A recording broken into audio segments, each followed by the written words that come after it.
آج اس خانقاہ میں حاضری دینے کا شرف حاصل ہوا۔ جیسا کہ میں نے حدیث مبارکہ کو تلاوت کرنے کا شرف حاصل کیا،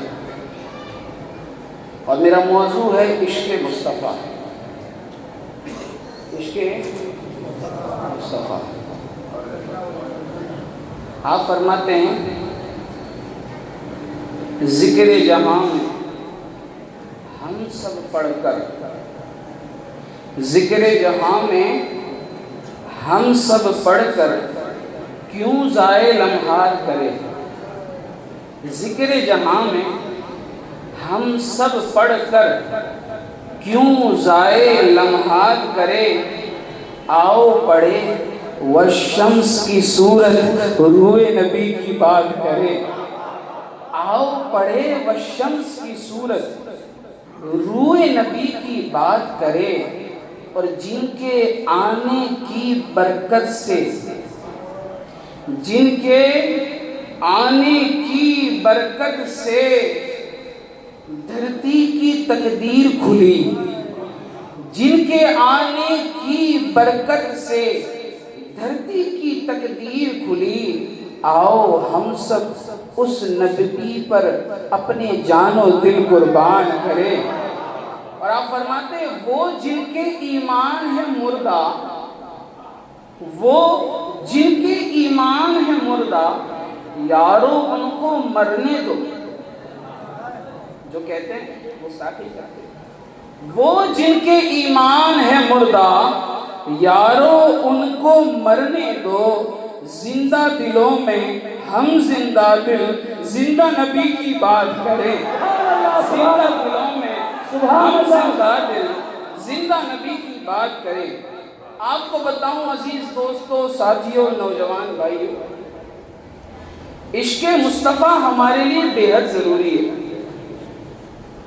اور صحابہ کرام نے یہ کام کر کے دکھایا ہے۔ عشق مصطفیٰ کیا ہے پہلے آپ سمجھیں۔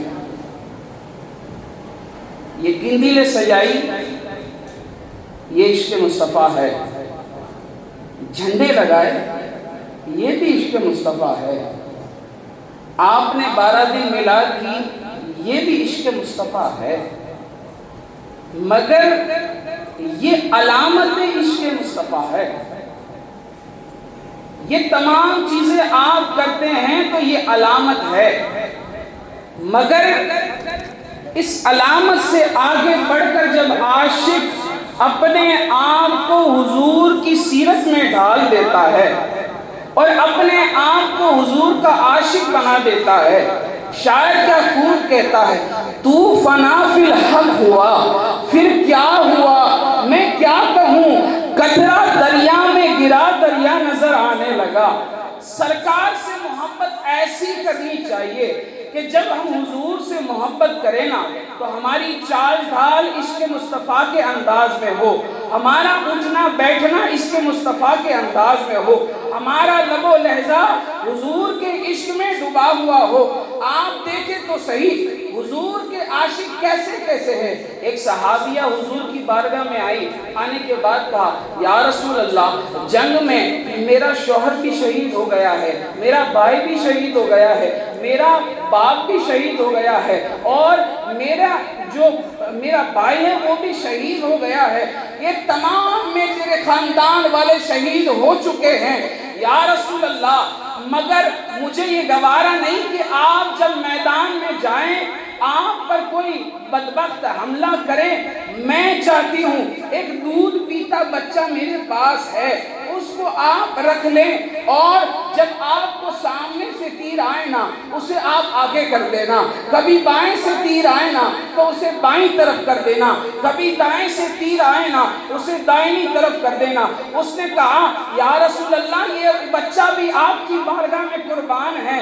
شاعر کہتا ہے کروں تیرے نام پہ جان فدا، نہ بس ایک جان تو جہاں فدا، تو جہاں سے بھی نہیں جی بھرا، کروں کیا کروڑوں جہاں نہیں۔ سرکار سے محبت ایسی کرنی چاہیے جیسی صحابہ کرام نے کی۔ اللہ تعالیٰ ان کے نقش قدم پر ہم کو چلنے کی توفیق عطا فرمائے۔ حضور صلی اللہ تعالی علیہ وسلم سے محبت کا انداز دیکھیں آپ. میں جس بات کی طرف آپ کو لانا چاہتا ہوں اس بات کی طرف انشاءاللہ آپ آئیں گے. حضور سے محبت کا وہ انداز. حضرت عبداللہ مزنی صحابی رسول ہے. حضور کو زندگی میں ایک بار دیکھا تھا. آپ میں سے کئی ایسے ہوں گے کہ آپ نے اپنے دادا پیر کو نہیں دیکھا ہوگا، مگر آپ نے پوتے کو دیکھا ہے. پوتے کو دیکھ کر میں چلتے ہیں. حضور کو زندگی میں ایک بار دیکھا تھا. والدہ کے پاس پہنچے، حضور کے عشق میں قیدی ہو چکے تھے. یہ دل حضور پہ فدا ہو چکا تھا. آپ حضور سے ایسی محبت کرنے لگے کہ والدہ سے کہا ماں تو اجازت دے تو میں حضور کی بارگاہ میں جانا چاہتا ہوں. وہ مدینہ جہاں حضور رہتے ہیں میں اس شہر مدینہ میں جانا چاہتا ہوں. آپ نے ماں سے جب کہا نا، ماں نے کہا میں کوئی مال رکھتی نہیں، یہ ساری زمین اور یہ سارے جائیداد تیرے چچا کے ہیں، ان کے پاس چلا جا. وہ حضرت عبداللہ اپنے چچا کے پاس گئے. وہ ازلی بدبخت تھا. اس نے جب دیکھا کہ یہ محمد عربی کا عاشق ہو چکا ہے تو اس نے حضرت عبداللہ سے کہا عبداللہ یہ ساری جائیداد تجھے چھوڑنی ہوگی. جب حضور کی بارگاہ میں تو جا سکے گا، محمد عربی کے پاس جا سکے گا. وہ سوچ رہا تھا مال و جائیداد کوئی آسانی سے چھوڑتا نہیں. اور میرے کریم آقا نے بھی خوب فرمایا ہے کہ قرب قیامت مسلمانوں میں ایک ایسی بیماری لگ جائے گی جس کو وہن کہتے ہیں. اور وہن کیا ہے؟ آپ نے فرمایا وہ مال سے محبت کرنے لگے گا اور اپنی جان سے محبت کرنے لگے گا. مگر وہ صحابہ تھے، ان کا عقیدہ میں اسی شعر کو دہرانا چاہتا ہوں. کروں تیرے نام پہ جان فدا، تب سے جان تو جہاں فدا، تو جہاں سے بھی نہیں جی بھرا، کروں کیا کروڑوں جہاں نہیں. آپ نے کہا چچا آپ مال چاہتے ہیں تو مال دے دیتا ہوں، سارا مال آپ رکھ لے. چچا نے دیکھا کہ پہلا بار خالی گیا ہے. اس نے دوسرا بار کیا. کہا یہ کپڑے جو تیرے بدن پر ہیں نا، یہ کپڑے جو تیرے بدن پر ہیں یہ بھی میرے لیے ہوئے ہیں. ہم سمجھتے ہیں کہ ہمیں اسلام ایسے ہی ملا، ہمارا باپ مسلمان تھا، دادا مسلمان تھا، ہمیں اسلام مل گیا. مگر ان صحابہ نے جو جد و جہد کی ہے، جو اسلام کے لیے قربانیاں دی ہے، اس کو ہمیں پڑھنا چاہیے، یاد کرنا چاہیے کہ وہ کیسے صحابہ تھے، انہوں نے کیسی قربانیاں دی ہے. حضرت عبداللہ مزنی سے جب کہا نا کہ تجھے یہ کپڑے بھی اتارنے ہوں گے، آپ نے عشق مصطفیٰ میں اپنے کپڑے بھی اتار دیے، اپنے سطر کو ڈھانک کر ماں کے پاس پہنچے. ماں اگر تو اجازت دے تو میں تیرے پاس سے چادر لینا چاہتا ہوں. ماں نے کہا میرے پاس میری ملکیت میں 2 ہی چادر ہیں. حضرت عبداللہ کو چادر دی. آپ نے چادر سے اپنے آنکھ کو ڈھانکا اور ڈھانکنے کے بعد ایک چادر اوپر رکھی، ایک نیچے باندھی اور مدینے کی طرف روانہ ہوئے. اپنا سارا مال چھوڑ کر مدینے کی طرف نکلے. جب مدینے کی طرف نکلے نا، راستے میں خیال آیا میرے حضور مجھے جانتے ہوں گے کہ نہیں. میں نے تو ایک بار میرے آقا کو دیکھا ہے، میرے آقا مجھے جانتے ہوں گے کہ نہیں. شاعر کیا خوب کہتا ہے، ساقی پہ سب کی نگاہ ہو یہ ضروری ہے، مگر ساقی کی سب پہ نگاہ ہو یہ ضروری نہیں. وہ تصور کرنے لگے اور اپنے دل کے قبلے کو درست کیا.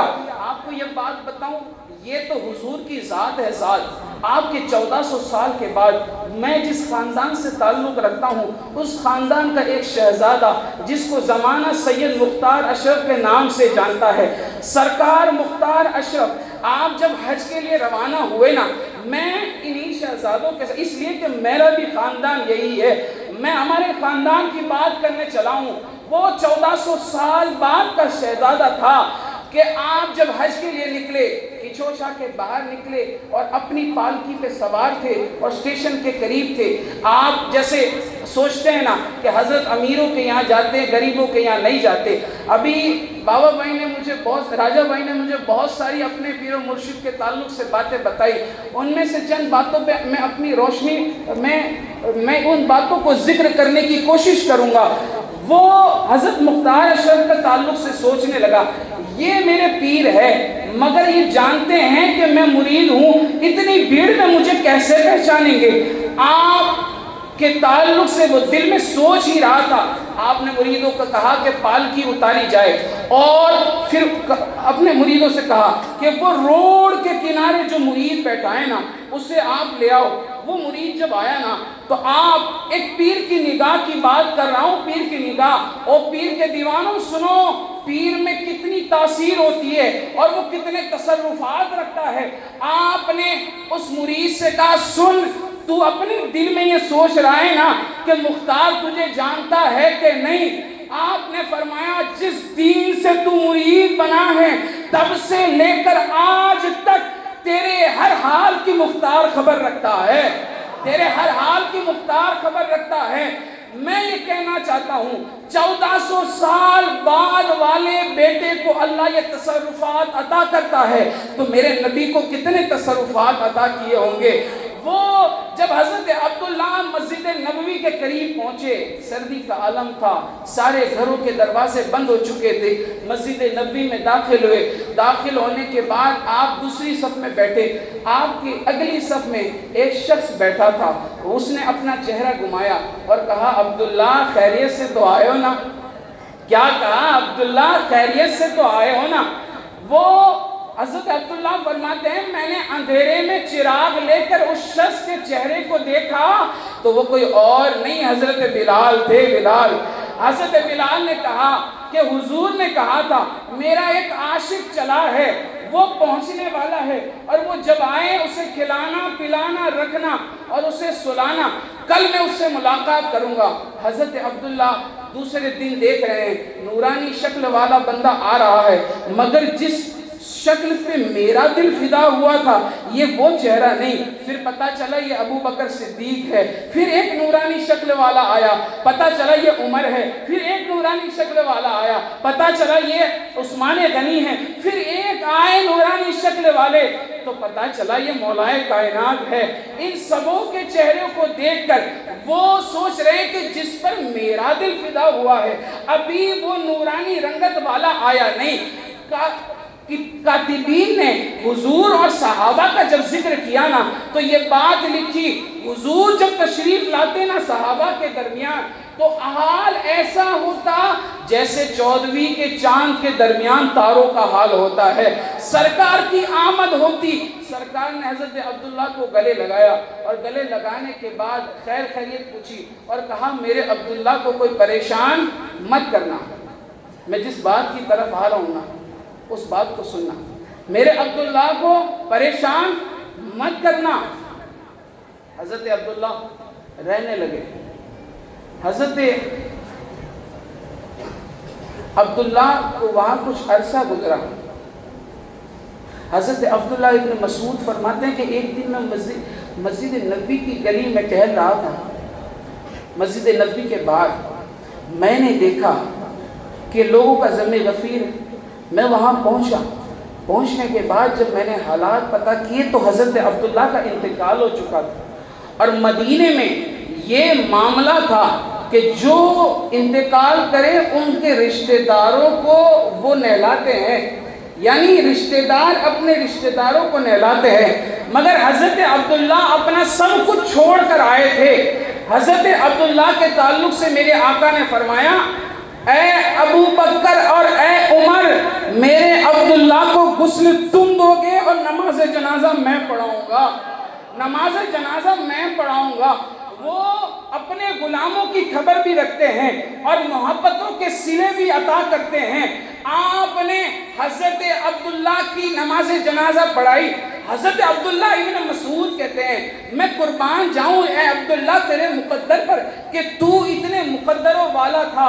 سرکار نے نماز جنازہ تو پڑھائی مگر سرکار خود قبر شریف میں اترے اور اترنے کے بعد اپنے رحمت والے ہاتھوں کو اٹھایا، وہ ہاتھ کہ اگر کٹے ہوئے بازو کو لگا دیے جائے تو اللہ تبارک و تعالیٰ اسے جوڑ دے، وہ ہاتھ کہ نکلی ہوئی آنکھ پر رکھ دیے جائیں تو اللہ اس آنکھ کو صحیح سالم کر دے، وہ ہاتھ جس کے درمیان سے ایسا پانی نکلے کہ جو آب کوثر سے بھی افضل ہو، وہ ہاتھ جو مولا علی کی دکھتی آنکھوں پر لگا دیا جائے تو اللہ ان کی دکھتی آنکھوں میں شفا عطا فرمائے۔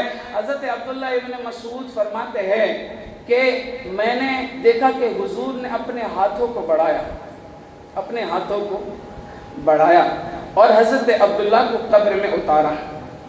میں یہاں پہ کہنا چاہتا ہوں کہ حضور اپنے غلاموں کو بہتر سے بہتر صلاح عطا فرماتے ہیں۔ جب میں راجہ بھائی سے بات کر رہا تھا، آپ نے کہا کہ میرے پیر و مرشد کے شہزادے عزیز الحسن صاحب مدینہ شریف گئے اور مدینہ شریف میں آپ کی طبیعت خراب ہوئی اور آپ کا وہاں پہ وصال ہوا۔ ایسا ہی معاملہ ہے، آپ کا وہاں پہ وصال ہوا۔ میں یہ کہنا چاہتا ہوں کہ وہ عشق مصطفیٰ کا رنگ تھا، بظاہر خود کو بیمار بنایا اور بیمار بنا کر وہ آپ مدینہ شریف میں آرام فرما ہوئے۔ وہ اپنے موت کو ایسا بنانا چاہتے تھے کہ شاعر کہتا ہے موت پر میری شہیدوں کو بھی رشک آئے گا، موت پر میری شہیدوں کو بھی رشک آئے گا۔ تو آپ نے ایسی موت اختیار کی کہ جب آپ کی تدفین مدینہ میں ہوئی نا، میں یہ کہنا چاہتا ہوں کہ تدفین مدینے میں ایسے ہی نہیں ہوتی، یہ کرم ہوتا ہے جب آپ کو دفنایا مدینے میں جاتا ہے۔ اور ایک بات بتاؤں، حضور سے عشق ایسے کرنا کہ اگر آپ داؤد میں بھی دفن ہو جاؤ نا تو آپ مدینے میں اٹھو، اس لیے کہ قبروں کا منتقل ہونا یہ کتابوں سے ثابت ہے اور ایسا ثابت ہے کہ آپ حضور کے عشق میں فنا ہو کر تو دیکھو۔ اس لیے ہم کہتے ہیں ہمارا حشر حضور کے ساتھ ہوگا، ہمارا حشر صحابہ کے ساتھ ہوگا، ہمارا حشر اہل بیت کے ساتھ ہوگا، مولا کائنات کے ساتھ ہوگا، اس لیے کہ ان کی محبت میں ہم یہاں مریں گے ضرور، مگر میرے آقا فرماتے ہیں جو جس کی محبت میں مرے گا قیامت کے دن اسی کے ساتھ اٹھایا جائے گا، قیامت کے دن اسی کے ساتھ اٹھایا جائے گا۔ دیوانوں، کہنا چاہتا ہوں حضور سے ایسی محبت کر کے جاؤ، تم داؤد میں انتقال بھی کر جاؤ، مگر جب حشر کے دن اٹھایا جائے تو آگے آگے مصطفیٰ چل رہے ہو، آگے آگے مولا علی چل رہے ہو، آگے آگے حسنین چل رہے ہو، اور ہم دیوانے ان کے دامن پکڑ کر جنت میں جا رہے ہو، ہم ان کا دامن پکڑ کر جنت میں جا رہے ہو۔ عشق مصطفیٰ کو اپنے دل میں ایسا بساؤ، تب آپ کی زندگی کامیاب ہے۔ کروں تیرے نام پہ جاں فدا، نہ بسے کہ جاں تو جہاں فدا۔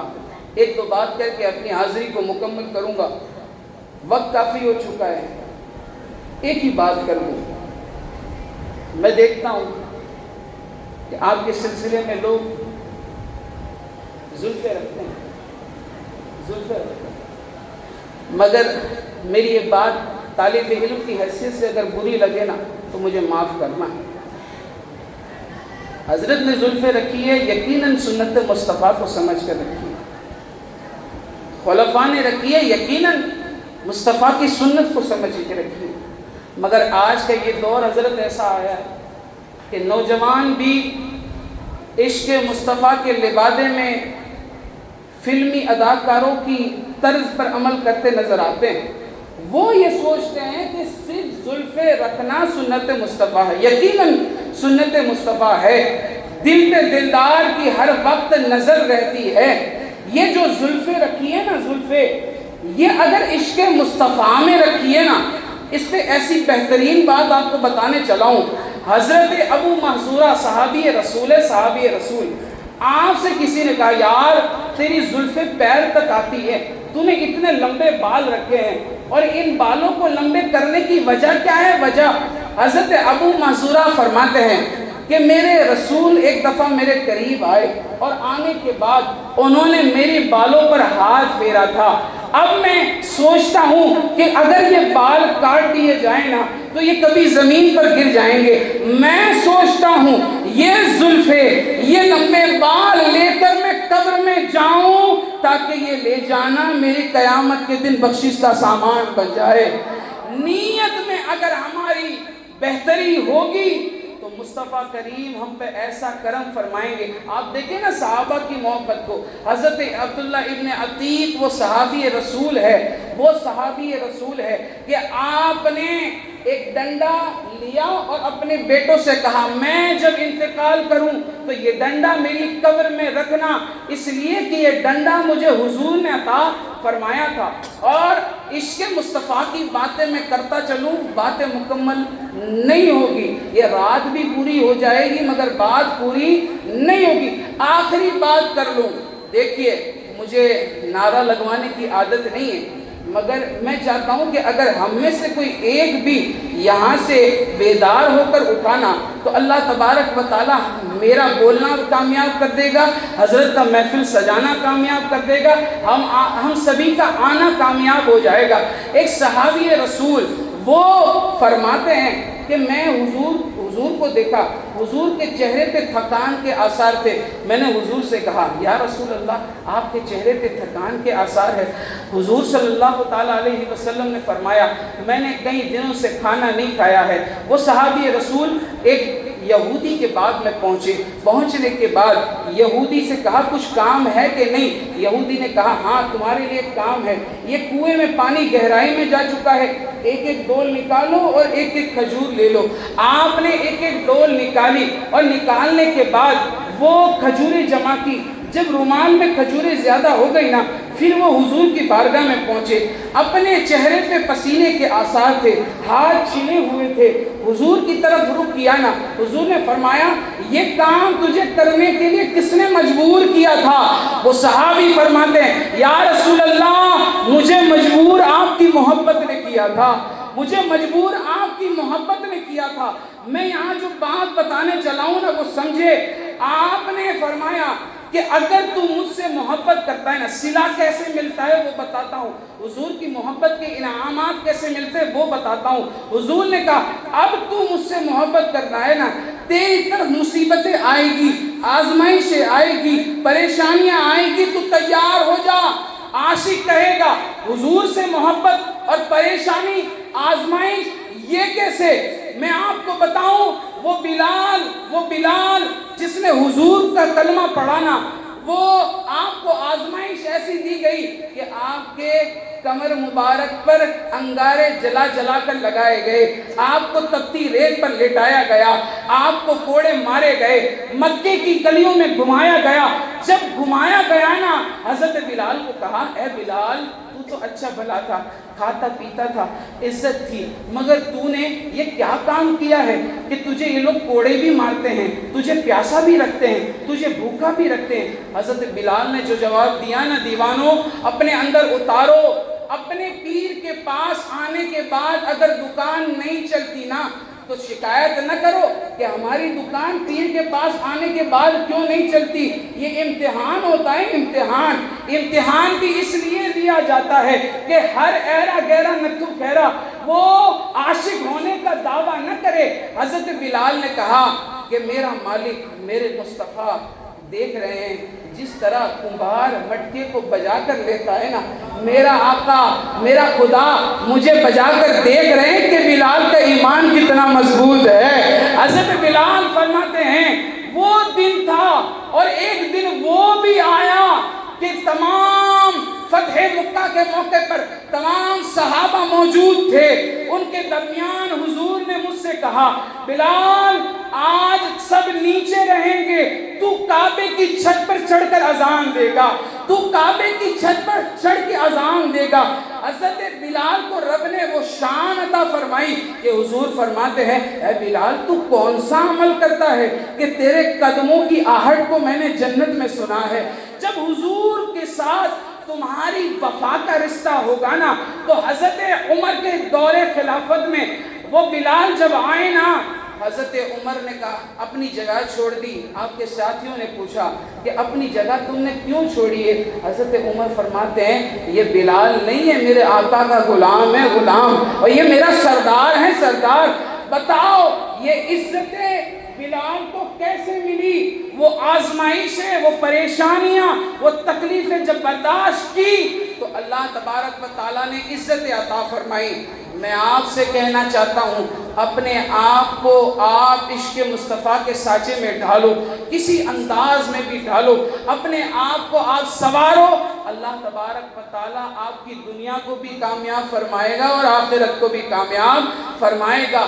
شاعر کیا خوب کہتا ہے کہ محمد سے وفا تو نے تو ہم تیرے ہیں، یہ جہاں چیز ہے کیا لوح و قلم تیرے ہیں۔ اور میں کہنے چلا ہوں سرکار محدث اعظم ہند کے اشعار کو، نام ہی نام ہے، نام ہی نام ہے جو کچھ ہے حقیقت کے سوا، نام ہی نام ہے جو کچھ ہے حقیقت کے سوا۔ حضرت توجہ چاہوں گا آپ کی، راستہ کوئی نہیں ان کی شریعت کے سوا، اور دل پہ دلدار کی ہر وقت نظر رہتی ہے، چاہے پیر سے محبت کرو، چاہے مصطفیٰ سے محبت کرو، چاہے خدا سے محبت کرو، دل پہ دلدار کی ہر وقت نظر رہتی ہے، اس کی سرکار میں کچھ بھی نہیں نیت کے سوا، اس کی سرکار میں کچھ بھی نہیں نیت کے سوا۔